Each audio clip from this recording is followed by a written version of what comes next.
Nous procéderons, en dernier lieu, à la comparaison des trois sociétés en mettant en évidence les similitudes et les différences, s'il y en a, entre ces trois sociétés.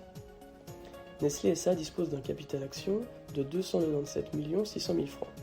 Il est divisé en 2 976 millions d'actions nominatives d'une valeur nominale de 10 centimes, chacune entièrement libérée.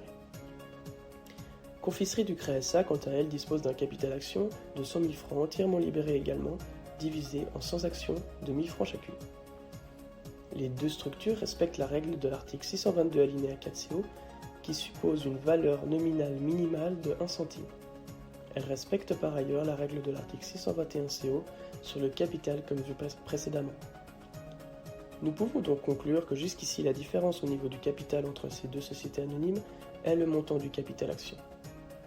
La deuxième différence entre ces deux sociétés anonymes réside dans leur statut.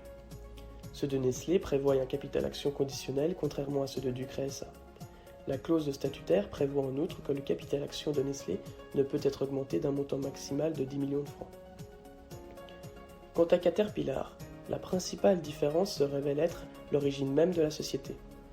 En effet, les deux précédentes sociétés sont des sociétés anonymes, alors que Caterpillar est une société à responsabilité limitée, soumise à un régime juridique différent, comme par exemple le montant minimum de son capital social, qui ne doit pas se trouver sous la limite des 20 000 francs.